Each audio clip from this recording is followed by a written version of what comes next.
moving roller. If it's 6 or 7 bar, use the number 1 die. That's the smallest die for the moving roller.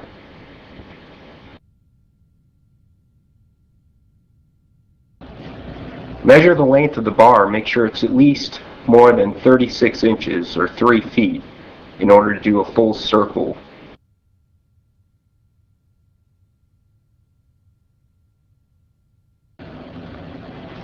Take the football-shaped circular roller die and put it on the middle roller. Make sure it locks into place. Should be at about a 45-degree angle. And then go ahead and put the bolt in there and tighten it down. Take your bar, put it in between the 2 rollers and the stopper bolt. Make sure it's securely tightened. We're going to be feeding it from the right to the left.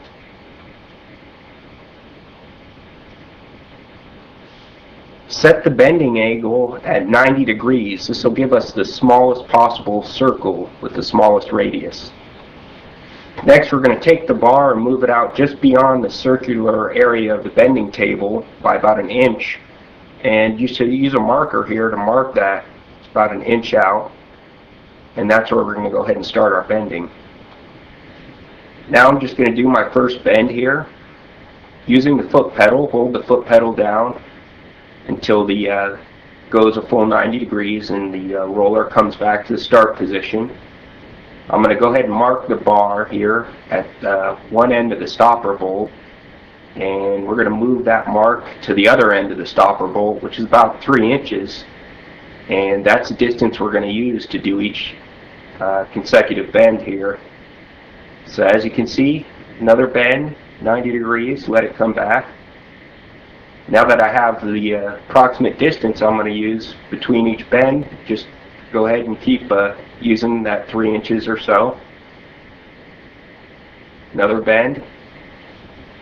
I'm going to go ahead and use my hand to secure the bar as I'm bending it.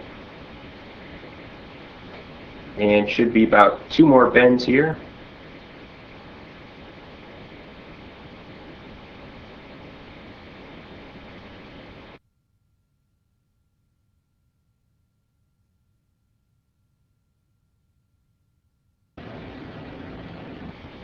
And there's a circular pattern with a 6 bar. Now this is a circular pattern with the number 2 die on the moving roller.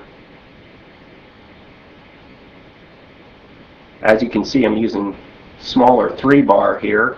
Now you could actually stack these up on top of each other, the 3 bars, and do several circular patterns at the same time.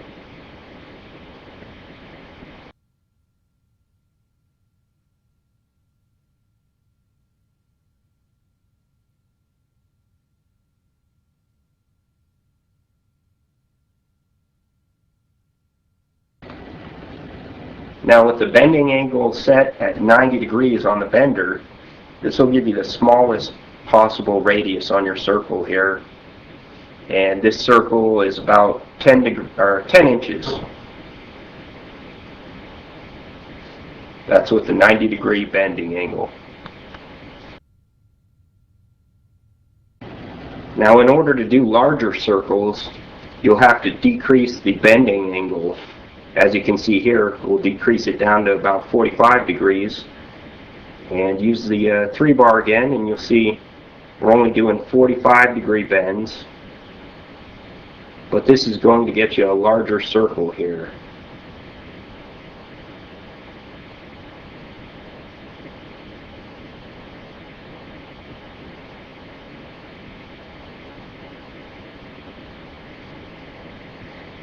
Now we'll take the 2 circles and compare them here. One circle is around 15 inches while the other's at 10 inches. So in order to do larger circles, you have to play with the angle of the bend on the bender in order to get larger circumference